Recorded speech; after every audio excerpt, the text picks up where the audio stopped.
Just how much do you know about the first generation Pokemon games? Well, we're about to find out. I hope you're ready, everyone, because it's mat time!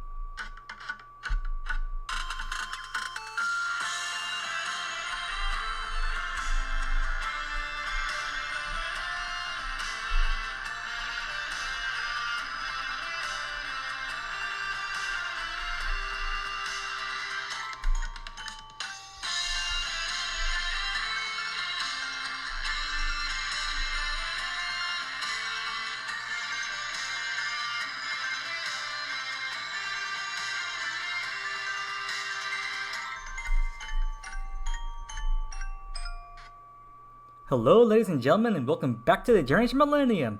I'm your visually impaired host, Jeffro Madness, and today we'll be going over some bits of information that I believe that you should know before or when, while, whatever word you like to use, things that you just should probably want to know while you're playing through Pokemon Red, Blue, and maybe even Yellow for the Nintendo Game Boy, Color, Game Boy, whichever the case may be back in the day. And these are actually just 25 different topics that I just believe that maybe you should know. And these are not in any particular order, but they are still bits of information I believe you should know. And I apologize for what you're seeing on screen in terms of visuals, but I only have an Agato that's connected to Nintendo Switch, so I can only just show footage of the Let's Go Pikachu and Eevee over here. So you can take the visual with a grain of salt. But my main topic is about the Gen 1 games, not these Generation 7.5 games. I like to refer to Let's Go as Generation 7.5, since they're like the transition between the Generation 7 and 8. But anyways, let's just get right to it, because there's a lot about the Gen 1 Kanto games, Red, Blue, and Yellow, and if I were to actually list a lot of things, there are more than 25. These are just like the 25 things I like, kind of like the top 25 in a way. Not in any particular order again, but just like the top 25. But if I were to sit here and like talk about these topics, then like I will probably be here for 24 hours, maybe more, like all day and night, just discussing this, because Lord Arceus only knows these games are very exploitable and very breakable. Some people even made Let's Play series about just how much they can see, if they can, like, how much they can just break these games, whether it's like the International Blue version, the American Red version, original Green version. It doesn't matter. There's a lot of things you can do with these games. But I'm just going to go over like the top 25 I believe are the most relevant. But if you believe there's one that I missed that you believe is like more important than the ones I'm talking about, then go ahead and list them down in the comments below. And speaking of comments, if this particular topic gets very popular, I can do more of these kinds of things. Maybe try to find 25 things you should know about Gold, Silver, Crystal, and things like that. So since I don't have many viewers on my channel, let's go for a goal of maybe 5 likes or 5 comments, or a combination of those two. If I can get at least that much, then I'll definitely go for a Johto version of this for Generation 2. But anyways, let's get started with number 1. I believe that we should be discussing is the type charts, because the type chart is quite different in Generation 1, especially since Dark and Steel have not been introduced yet, not to mention Fairy, so those 3 are out of the way. And since those 3 are not in Generation 1, the type chart is mostly the same, with the exception of the bug type. I believe the bug type was like a bit misprogrammed in first generation, because bug's actually super effective against poison, which is not how it's not in Generation 2 and onward, but that's a bit of an annoyance. So if you play through these games and you have a bug type move, then yeah, you can use it on poison types. It should be super effective. And if I'm wrong, you can go ahead and fillet me in the comments. But remember, this is Generation 1, not Generation 8. The newer games, it's definitely not very effective against poison. But in these games, I mean, it's the first Gen 1 games. You can give Game Freak some slack to making some mistakes here and there, or just changing things up. Because while we're in the topic of the type chart, I should also mention that the psychic types are probably the most overpowered type in the game. Wait, what am I saying? They are the most overpowered types in the game. Which leads me to number 2. The stat differences, because oh boy, the stat differences. Because if we want to look at this differently, the stats are mostly the same. There's HP, attack, defense, and speed, but the major difference is the special stat.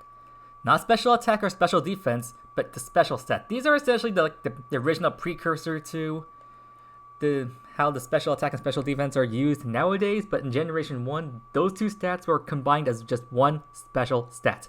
And they actually functioned as both a special attack and special defense simultaneously. This is one reason why the psychic types were extremely overpowered. Because, like, say, for example, like Chansey, or, well, he's not psychic, Chansey's not psychic, but, like, Mewtwo, for example, has a very high special stat. And then if you were to use a move like Amnesia to boost its special stat by 2 stages, this is overpowered because not only is it raising its special attack, but special defense simultaneously, since, again, the special attack and special defense are united as one special stat, so Amnesia boosting the special stat by 2 stages means that not only is Mewtwo's offensive special power now higher, but it's also special defense in the combined stats are even greater, which means taking down these Pokemon with special attacks is extremely difficult, which is why you probably have to rely on physical attacks to do so, and that's why Psychic is a bit overpowered in Generation 1 because quite a few Pokemon can actually learn Amnesia. But what makes it even more overpowered is the fact that back in Generation 1, the Psychic type only had 2 weaknesses in the form of Bug and Ghost, and the problem is that, like, the entire Ghost type line is consistent of Ghastly, Haunter, and Gengar, and they're all part poison, which is weak to Psychic, so they don't stand that much of a chance. And then the Bug type itself, like, there are quite a few Bug types, but all the Bug types are usually paired together with other not so good types, like the Parasect line is a Bug Grass type, so 4 times weak to Fire and Flying. And then you also have other Bug types that are usually paired together with the Poison type, like, say, the Venomoth line, the Beedrill line. And the attacks they know aren't that strong. Like, sometimes they maybe know, like, a Leech Life, or maybe they know, like, Twin Needle, or just some other bug move. It's your first generation, so a lot of moves really don't have that many, like, attacks in the way of offensive diversity, which makes them very underwhelming and not that great, which is why Psychic types are very overpowered in Generation 1. And even more so because of how the types and their attacks are actually linked in the first generation. Actually, this is true for the generations 1 through 3 for that matter, because any attacks, whether they're dependent on their physical or special stat individually, is based upon their typings. If you're wondering what that meaning by that, let's take a look over again at, say, like Charizard. He is a fire flying type. So typically maybe he would have moves like Flamethrower or Wing Attack on his moveset. Flamethrower would be, because it's a fire type move, will be labeled as a special move. Whereas Wing Attack, because it's a flying type move, will be labeled as a physical attack move instead. And while you may think that may be very obvious, let's look at other moves that are not so obvious that occur in, like, later generations. Like, say, Thunder Punch off of Ampharos. Logically, you would think, oh hey, it's Thunder Punch. That sounds like a physical move. And you would be correct if you're playing Generation 4 and onward. However, in Gens 1 through 3, because it's an electric type move, instead Thunder Punch is labeled as a special attack. Which may not make much sense, but because that's how it works, that's just how it works. And the best way you can memorize the two differences between whether a move is a physical or special move based on their types is that all special move types are the evolutions of Eevee plus Dragon. So let's go for, like, Vaporeon, Jolteon, Flareon, Espeon. Umbreon doesn't exist yet, so then there's also Leafeon, Glaceon.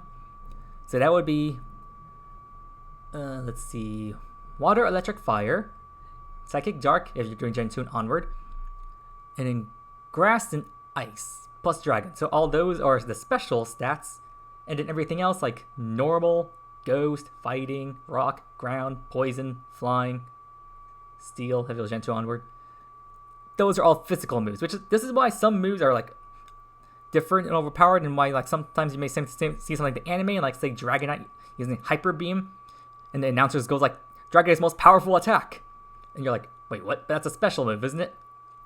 I mean, with a move like Hyper Beam, you would think it's a special move, but because it's a normal type, it's seen as a physical attack, which is why Dragonite doing Hyper Beam that way is very, very overpowered. And even more so, like, if you saw in the anime, like, someone, I think Ash's Snorlax one time, you used, like, Hyper Beam, and then his opponent Harrison's Houndoom used Counter. The reason why Counter worked is because back in those days, again, Hyper Beam is a normal type move, therefore seen as a physical move, which is by counter worked on Hyper Beam. So that's just not the anime making up its own random rules. That's actually how it actually worked in those games during that time period, because the anime actually follows some of the game's logic. So just keep that in mind. Another thing to also keep in mind is that IVs and EVs work differently back in the first generation. This is point number 4. And how they work differently is that in the modern games, Generation 3 and onward, IVs are randomly generated between numbers 0 to 31, 0 being no good, the lowest, and then of course 31 being the best. In Generation 1 and 2, the IVs were only calculated between 0 to 15, so the numbers were less. And as for EVs, it may surprise you to learn that EVs actually did kind of exist back in Generation 1 and 2, before they got upgraded to their version in Gen 3 and onward. But rather, they are known as DVs, or differentiation values. I believe that's the correct term. I only know the abbreviation, but essentially, they work in the same manner. You defeat Pokemon in battle, you earn some stats, but similar to the AV system in Let's Go, actually the AV system Let's Go is actually based upon the original DV system, you can potentially max out all the EVs on like all 6 stats of your Pokemon in Generations 1 and 2. But because the IV system works different, the stats are also calculated a bit differently, but essentially you beat a Pokemon, you can earn a bunch of stats improvements to a bunch of your statistics, so that's something to keep in mind. And then we move on to the 5th point, moving on faster here. And this one is extremely important because if you've been playing like Generation 7 onward, you have not had to deal with HMs all that much, which is a blessing in disguise. But because of the original Gen 1 games, you must deal with the HM field moves. And this is also just as important, because HM moves, you have to delete a move for your party, like maybe you call it like a Pidgey and you taught to fly. This is important to note, but because there is no move deleter in the Gen 1 games, Red, Blue, and Yellow, there is 0 move deleter. This means that if you teach a Pokemon an HM, those HMs are stuck on that Pokemon permanently. So don't go teaching that cut HM move to your starting Charmander, because it'll be stuck with that move forever. So be careful about teaching HMs to Pokemon. Unless you somehow can have a way to find multiples of that Pokemon, then you can be a little bit more I was going to say frugal, but you can be a bit more reckless by teaching HMs. But you have to be careful. That also be aware that the technical machines themselves, similar to how they are in Brilliant Diamond, Shining Pearl, because that's how they were before, are one-time use items. So just be careful when picking those up. And we're just like wasting them because, well, you may regret wasting those items or HMs and other moves and like that. So again, just be careful and be wary about who you're teaching those moves to. And then point to number 7, this is actually more of a speedrun tactic, but considering how the games are programmed and whatnot, like up in Generation 1, I believe you can name your character up to 7 letters, and the Pokemon can go up to, I think, 11 characters, but for the sake of speedrun tactics, people typically name both their character and their Pokemon just like a single letter, because you may not think it's all that impressive or matters that much, but trust me when I say that this is actually a valid tactic of just naming your character by a single letter, like naming your character A and then naming your Pokemon maybe just like B or something. Just something that similar, because you can just save multiple microseconds after a while. It can really save time just by doing that. So this is a speedrun tactic, but if you really want to just play through the game quickly as possible, then you can also do something similar to yourself. Or maybe you want to go for 2 letters, just name yourself GF after Game Freak, and then you can just pretend you're an executive while you're playing through the game. And speaking of speedrun tactics, point number 8 is actually a very odd one, but one that still works as well. You know, whenever your Pokemon gets low on health, and then you have to hear that annoying siren sound, ding ding ding ding ding ding.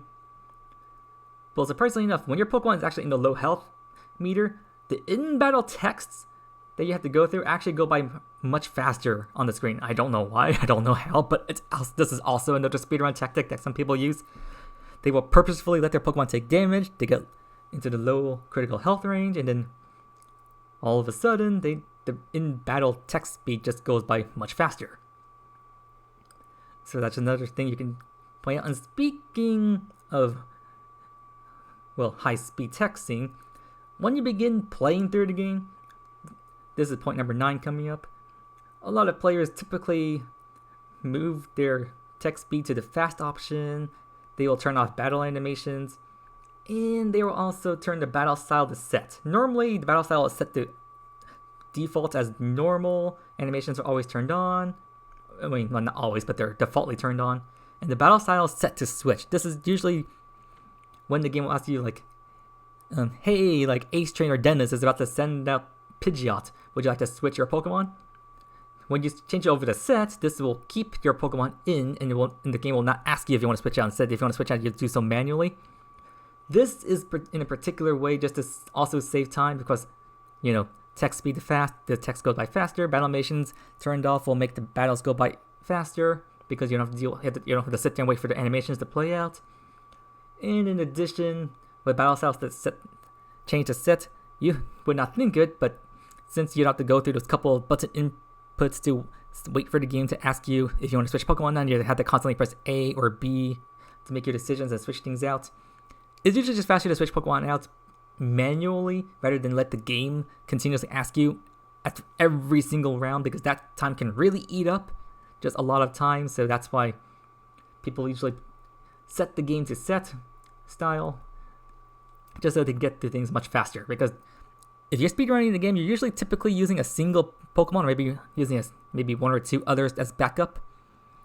So you normally don't switch out all that often anyway. So just having it change to set really can speed things up.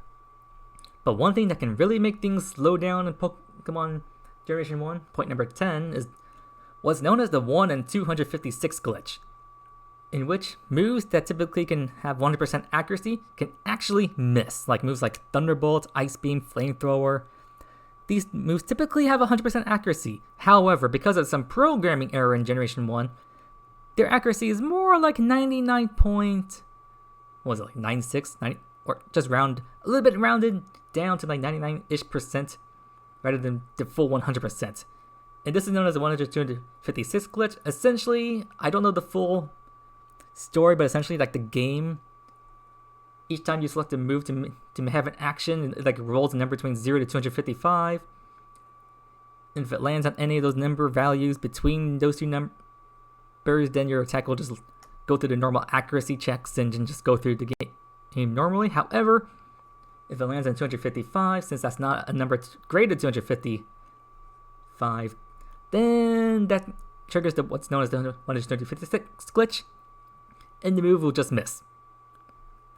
And you may think that this chance of happening is not all that high, but if you do a lot of grinding, you do go through a lot of battles, I mean, eventually the chances of the glitch occurring increases. And if you're going for like a no damage run of some kind, then this one glitch can really be an issue or a hassle.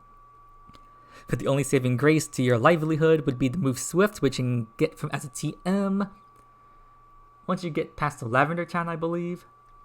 So yeah, this could really be quite the detriment to your well-being if you're playing through the game normally, or on some kind of special speed run of some sort. Just something to keep in mind.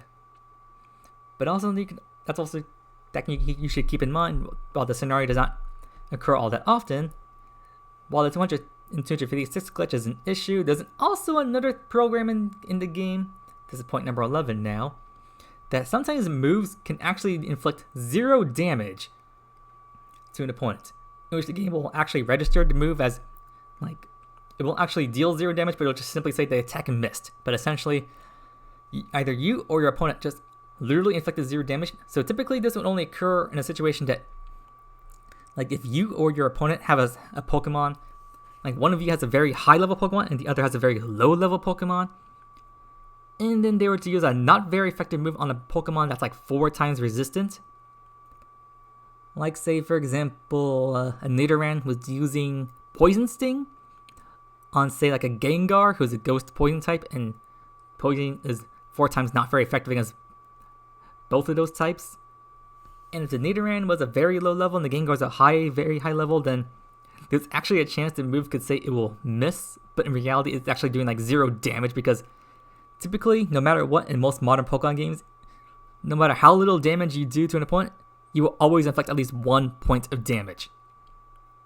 Like, for example, you're going against like a very bulky Shuckle, and you're just doing like very effective, like not very effective damage with like a Tackle or something. I mean, you're always going to inflict at least 1 point of damage, at the very least.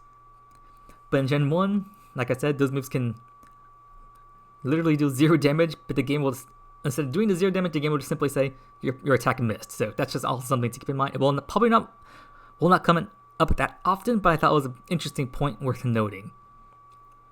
But one that I'm pretty sure more players are familiar with, point number 12, is that critical hits have a very high chance of increasing if the Pokemon's base speed stat is quite high. Not to mention they also use a move that has a high critical hit ratio. So Pokemon that typically have a very high infamy of landing critical hits, so like Pokemon like Dugtrail and Persian, who have quite the high speed stat, and then if they were to use moves like Slash, then of course those critical hits will come out much faster. Or say maybe like Venusaur uses Razor Leaf, which has a pretty high critical hit ratio itself. Those are just some very fine examples. And then I'm pretty sure some people are familiar with point 13 with Focused Energy.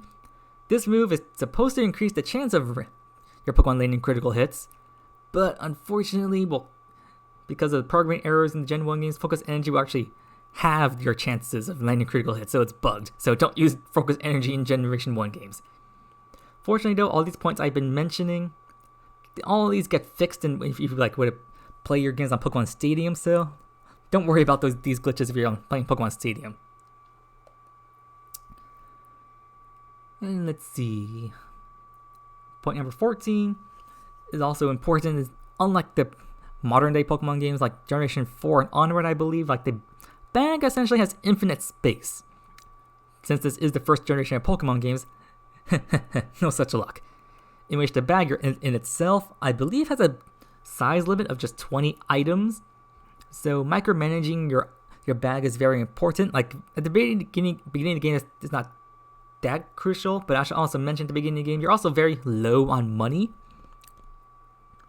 So depending on whether you're doing like a casual playthrough, a speedrun, or a Nuzlocke, the beginning of the game is very perilous because of your low money count. So essentially it just comes down to what are you going to prioritize? You want to buy a bunch of Pokeballs to catch Pokemon with? You want to buy a bunch of potions and healing items? It's really a juggle match, and just keeping track of your items is very important. Like maybe you're picking up like a bunch of TMs, HMs, other stuff off the ground. This is where you're going to the PC box in any Pokemon Center is. Like normally you use the PC to deposit and just move your Pokemon around, but the PC also works as an item storage system. So if you pick up any extra TMs or you have just HMs you're no longer using, other items you maybe don't want to sell just yet, like nuggets or whatnot, or even key items that you no longer need, then you can deposit all these into your PC box set in the item storage system.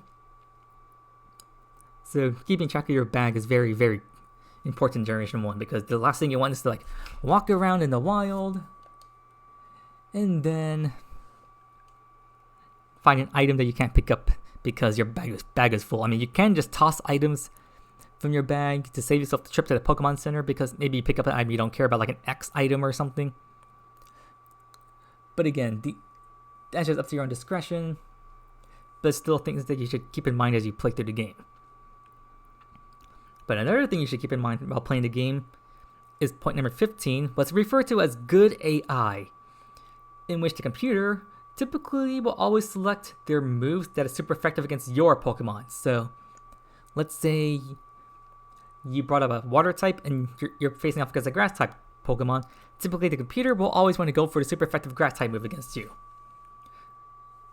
However, the reason why people refer to it as good AI is because the good AI is being a good boy AI. And this is most infamously used during like speedruns, so technically just like another speedrun tactic of sorts, but it's still something that you can keep in mind during a regular playthrough. It's like, for example, let's say like you're going up against your rival who has a Pidgeot who knows the move Agility. You can send in a Nidorino, who's a pure poison type Pokemon, and because Psychic is super effective against poison, the AI will be obligated to go for the super effective Psychic type move. Despite the fact that Psychic type move is Agility, which does no damage, it just boosts Pidgeot's speed stat. But since it's a Psychic type move, it will just continue to use that move over and over and over again. So you can use that time to use another speedrun tactic of like setting up that new arena with a bunch of X items, and then just sweeping the scene with things like Horn Drill and whatnot, which is another point I'll go down to later. Because the Git AI also has other things about it, like the fact that it has infinite power points. That's another point I should mention, that all computers, whether it's a wild Pokemon or just a trainer computer, they all have infinite power points, so that's another thing to keep in mind. So don't try to PP stall them, they have infinite power points. But then going down to point 16, the Git AI, it's also a bit of a cheater. They will always make their move decision after you, the player, make your decision. What I mean by this is, like, for example, this happened to me before. I was going up against like a gym trainer in Erica's gym. They sent a Bellsprout. The Bellsprout was an annoying bastard. I don't mean to curse, but that's literally how I feel about it, because like the Git AI are little cheaters. Like, the first thing they always go for is like Stun Spore, and if it lands, then they go for Wrap. So their main gimmick is that hopefully the Stun Spore makes you slower than the Bellsprout, so they'll just always go for Wrap.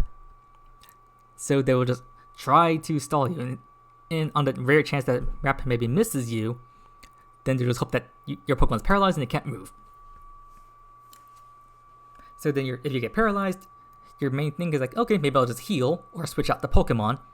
However, the computer waits to see what you do. And if you switch out or heal the paralysis, the computer's like, oh hey, you got your paralysis. Okay, rather than just going for Wrap again, I will instead go for Stun Spore this turn, just to re-paralyze the Pokemon or paralyze the new Pokemon that comes in. And they do this every single round. They always wait to see what you do first. So like, also say for example, you're battling against a Haunter who uses Hypnosis on you to put you to sleep. You heal that. You're going to switch out your Pokemon to another Pokemon, or you use an Awakening to heal the sleep. He's like, oh hey, your Pokemon no longer has a status condition on it. Okay, I'll just go for Hypnosis again, put you back to sleep. And yes, they will continue to do this every single round. So once again, Git AI, they are cheaters. That's essentially point number 16. And speaking of status conditions, point number 17, the freeze status in Generation 1 is the most overpowered status condition you can inflict or be inflicted with. Because if you get frozen and you have no way to heal it, you are stuck permanently. Because there are essentially only 3 ways you can get rid of the freeze status. The first most notable one is to heal it using either items or the Pokemon Center, easy enough. Or to use the move Haze in battle. Or you have to either use a move or get hit with a move that has a chance of burning the opponent. So let's say moves like Ember, Flamethrower, Fire Blast, those kinds of moves. Fire Spin does not count because it doesn't have a chance to burn. So if any of those scenarios hit, then you have a chance of losing the free status, but otherwise you are stuck with it. So if you don't meet any of those 3 criteria, then your Pokemon's essentially frozen forever until you get to a Pokemon Center you can heal it. So be careful around ice types in Gen 1. If you get frozen, you may very well be screwed, so it's a good idea to have some full heals, ice heals, or full restores. That's just something in your bag at all times, just to make sure you don't get stuck with that status condition.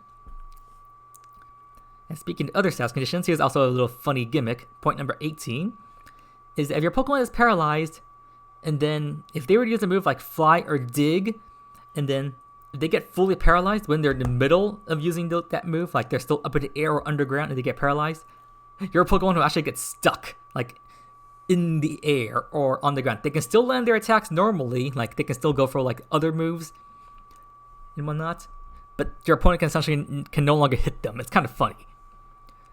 And if you want to fix it, you simply have to use Fly or Dig again, and then the thing gets reset. But it's also something you can keep in mind. I'm not sure you could abuse that kind of thing, but it's just also one other tactic you can also keep in mind. And then point number 19. Oh yeah, here's what I was going to talk about earlier, the X items. So unlike in the current generation games, I believe you use X items that like sharply boosts your Pokemon stats. In Generation 1, these X items only raise your Pokemon stats by 1 stage. However, the most broken one of all is X accuracy, because this is just supposed to boost your Pokemon's accuracy to hit your opponent. However, what makes this broken is that it actually makes your Pokemon's like accuracy become kind of like Aerial Ace in or Swift, in which those moves never miss. So essentially, your Pokemon will then never miss your opponent. This is why you can use like on the good AI strategy I mentioned earlier, like the Nidorino versus Pidgeot. While they're spamming their agility, you can use like 6x speeds to boost your Nidorino speed stat, and then use an X accuracy to make sure its attack never miss. Therefore, you can just sweep your rival's team using Nidorino with Horn Drill. So yeah, that's another speedrun tactic that some people abuse to high heaven. And speaking of, well, this is not a speedrun tactic. I think I'm done mentioning those. But actually, a little funny thing about going through a playthrough of Pokemon games, because some people who speedrun the game or just go through the games the old-fashioned way just for fun, because after you defeat Misty, the second gym leader, you can technically get badges 3 through 7 in virtually any order that you want, because like after you get to like Vermilion City, you go through like the whole SS Ann stuff. And speaking of SS Ann, point number 21 is that the team for Body Slam is on the SS Ann, and if you get the cut HM and leave the boat, you cannot return to the SS Ann after that. Although technically there is a glitch that allows you to like surf on items. Like you can use it to like exit Lance's gym room, which lets you return to Agatha's room. Then you can just walk back through the hallway again, then through like the locked doors. It's a little funny to watch. But you can use that same kind of glitch to get back onto SS Ann of Vermilion City if you do it right. I'm not sure you can do it on the virtual console games. I've tried it, but it didn't quite work. So I'm not sure if it actually works. But if you're like on the old official hardware, I think it could work there. But yeah, if you missed the team for Body Slam, that's like a missable, like I think like the only missable item in the game, so keep that in mind.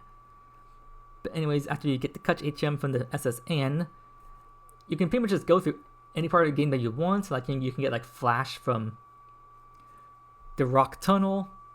I mean, not the Rock Tunnel, but you can Flash from the Diglets Cave area.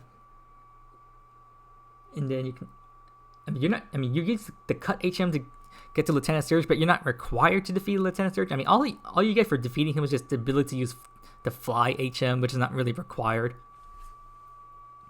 So you can just essentially just skip through that part of the game.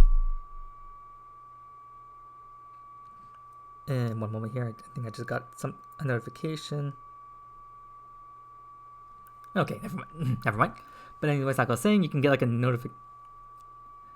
You can like get the Cut HM from the boat, and then essentially just leave Vermilion City without beating Lieutenant Surge. You go back to Cerulean, use Cut to cut down the tree to Route 9, head through Rock Tunnel using Flash if you need, get to Lavender Town, and then you can literally just continue the story from there. Like you can like clear out, get like to Celadon City, get one of the drinks from the department store, give it to the guard to enter Saffron City, clear out Team Rocket from the Silph move down to like other locations and whatnot. Of course, you'll be blocked off by the Snorlax, which actually reminds me of some other things. Like normally you have to go through like the game corner to get the Silph from Giovanni in order to get to Lavender Town. However, you can actually go through Lavender Town Tower, and then normally you have to use a Silph to identify like the Ghost Marowak at the top. But there's actually a glitch in the Gen 1 games in which point number 22 actually, you can use the Pokédoll item you can buy at the Celadon department store. You can use the Pokédoll to actually skip the battle with Marowak. So you actually don't need the Silph.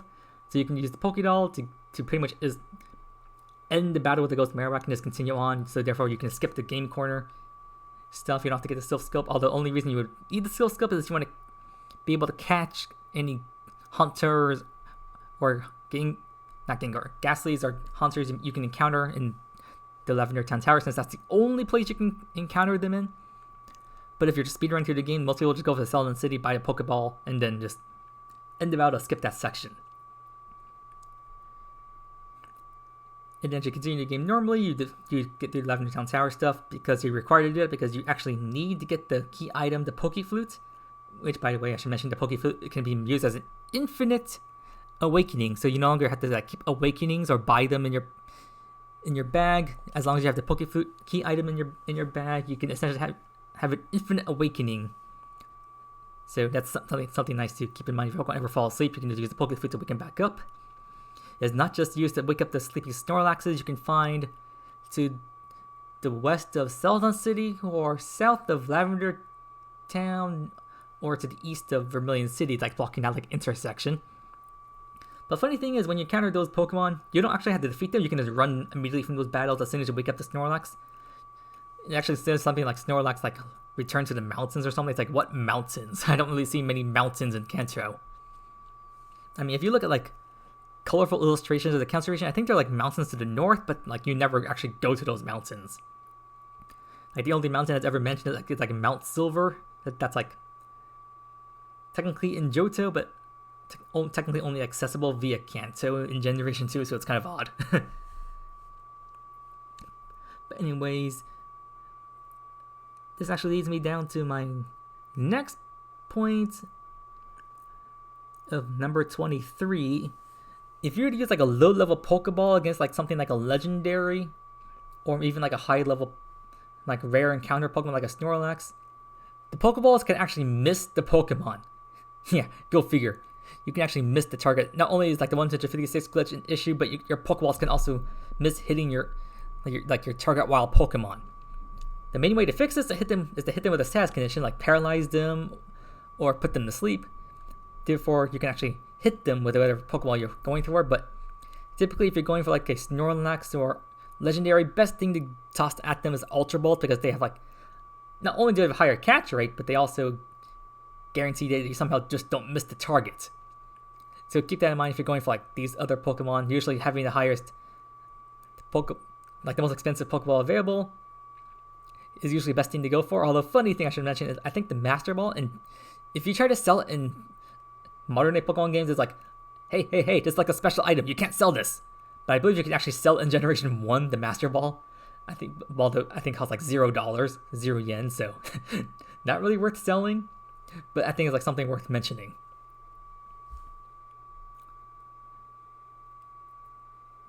And then going through the rest of the game, I mean, technically all HM's moves are like, let's see, I mentioned Cut. You need Misty's Bash to get that. Cut. And then Flash. I believe you need Brock's Gym Bash to use Flash. Outside of battle, Lieutenant Surge lets you use Fly. And then, if you were to like skip all the other gym leaders, unfortunately, you're required to defeat Koga at the Fusion City Gym if you want to be able to use Surf. And then to use Strength, I think you need Erica's badge to use Strength outside of battle. Don't quote me on that one. I don't quite remember. Although, funny thing, for the Strength HM, you only really need Strength for like 2 different sections of the game. Like you need for the Seafoam Islands and you need for Victory Road. So you can like pretty much like not really need to use it all that much. So it's like not like as urgent to get as the other HMs, but having Surf and Fly can definitely be important. But depending on how you play through the game, it's definitely something to keep in mind if you really want to like mess things up and like just, well, not mess things up, but just like go in whatever order you want. Although that also leads me to point number 24, because going down to Fuchsia City, you either have to take the long way of going through routes 13, 14, and 15 if you want to take that route of removing the Snorlax from, I believe it was like route 9? No, not route 9. I think that's route 8? Kanto's routes can be a little confusing. But then if you're going to the route that leads to the cycling road, then funny enough, how you're supposed to get the bicycle originally is that you go to Vermilion City, enter the Pokemon fan club. There'll be like a gentleman sitting on the couch. You essentially just sit there and listen to his like rant about his favorite Pokemon. I think it was like a Ponyta or something. But then he's like, oh, sorry for like talking your ear off. Here, take this bike voucher. You can redeem it at Cerulean City. And then you get a bicycle, because if you go to the bike shop in Cerulean City, I think the guy sells you like, I have premium bikes. Hey, I'm selling for like 9 million yen. Premium items, yes? And you sit there and go like, no, you rip off cheapskates, whatever you want to call them. But then you say, oh hey, I got this voucher from this like eccentric rich man. Here, can I have your 9 million yen bike now? Oh sure, yeah, go ahead and take it. And actually, for speedrunners, people usually like to go for the bicycle because this is Gen 1. There's no running shoes. Therefore, some people really complain about the walking speed being way too slow.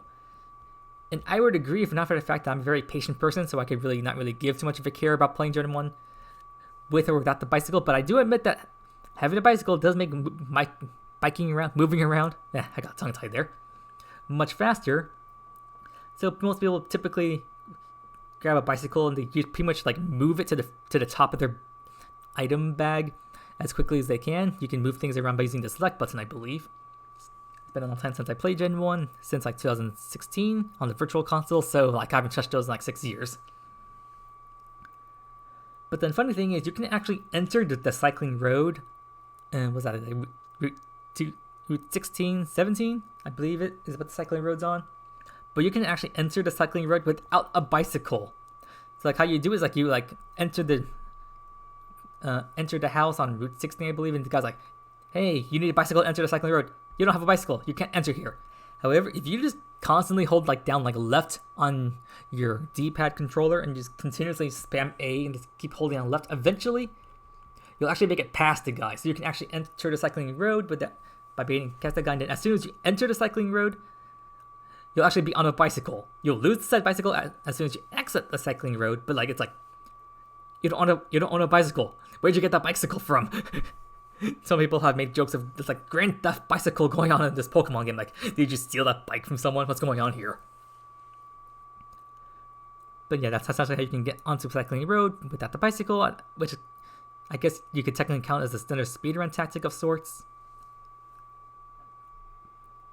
And I never tried it myself, but I have like done it just for fun. So it's definitely a nice little trick that haven't done all that often, but it's still a funny thing to note. And then the 25th and final thing I want to mention here is the Mew glitch. This is the one thing you're probably hoping I was talking about. Everyone knows about missing though, so I don't feel need to bring up this one. But however, some people may think this is a bit sacrilegious for why I bring up the Mew glitch, because I gave my Mew, and when I played Pokemon Red and Blue on the Virtual Console, I nicknamed my Mew HM Mew, spelled HMEW, like HMew, HMew, whichever you want to call him as. I think you can see where I'm going with this, and if you can't, I apologize for your lack of insight, but essentially I use Mew as my HM slave because do you really want to remember there's no move deleter in Generation 1. And since Mew is technically a Pokemon you're not supposed to have on your team or in your party, so since he's technically an unofficial member, I use him specifically for HMs. So I teach him Cut, Flash, and Strength. I teach him those 3 HM moves. Because we really want to waste those three move slots on other Pokemon where they can learn much better moves. And there's nothing wrong with teaching a Pokemon like Pidgeot Fly or your Blastoise Surf or things like that, because those are actually powerful moves for them.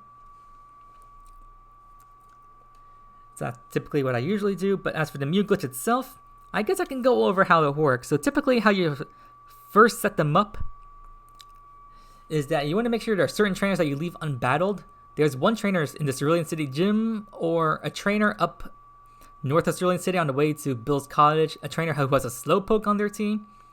You want to make sure that both of these trainers remain unbattled, so therefore if you want to leave the trainer Cerulean City unbattled, this means you cannot defeat Misty yet. And then there's also a trainer up north of Cerulean City. Like, there's a patch of grass on the left that's like vertically placed. And there's just like one random trainer. I think he's like a gambler or something. I forget the trainer class that he is. But essentially, like, he's what's known as like an out of sight trainer. So as soon as you enter the line of sight, he will like load into the game, then he'll spot you. How you supposed to abuse this is like you can save your game when you're out of his line of sight. Then when you press down on the controller, if you open the menu soon enough, you'll be within his line of sight. As soon as you enter, you open the menu, and as soon as you close said menu, you'll immediately initiate the battle. What you want to do here is either use a Pokemon that has the move Fly, or maybe you catch an Aberoth that knows Teleport, and then you use it to warp to the last Pokemon Center that you healed at. In this case, maybe Cerulean City. And then once you use Fly or Teleport, the trainer will see you, but then the battle will not actually start. You'll still teleport or fly away. At this point, you will be unable to enter your menu because the game will think you're still in the battle with that one gambler. So what you want to do is enter a different battle to then trick the game into thinking that you entered a different battle and then just ended it. So what you want to do now is maybe the best idea is to like go down to like the Sterling City Gym, battle against that one trainer who has, I believe he starts the battle off with a Goldeen or something. You defeat the Goldeen, then the second Pokemon sounds is the Shelder.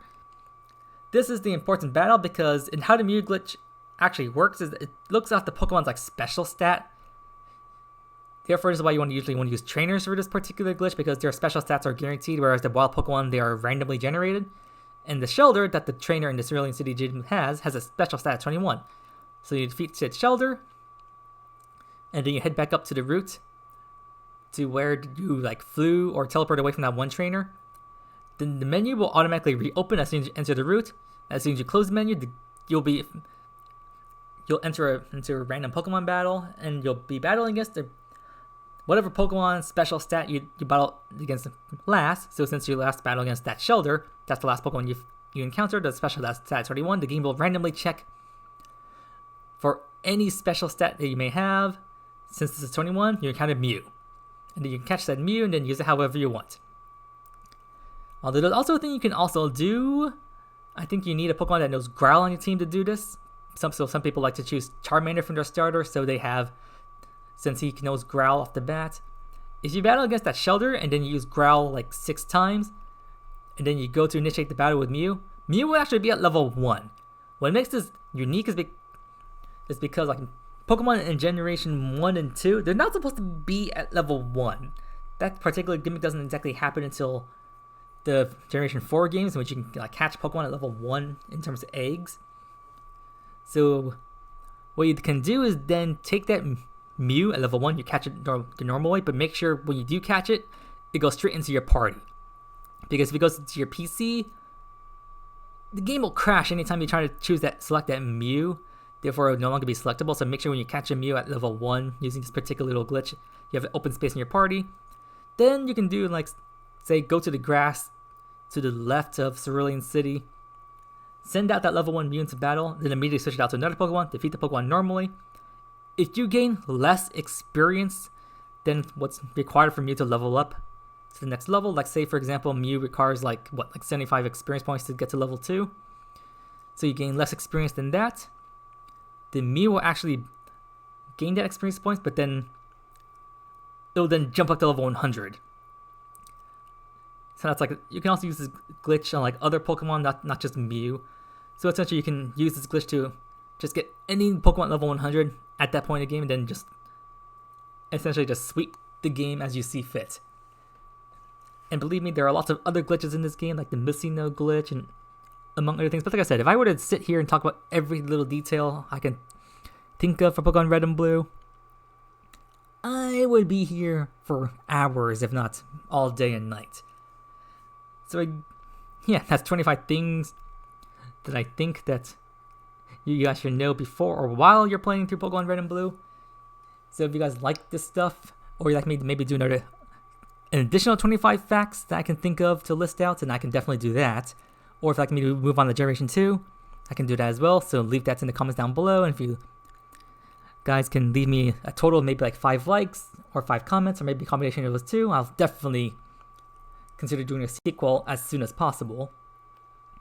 And then, of course, other than like, commenting, and subscribing, you can also go to my other social medias. Supporting me on Patreon is most appreciated because that's my only source of revenue at this point in time. I'm trying to do well on Twitch, but that's definitely taking even more time.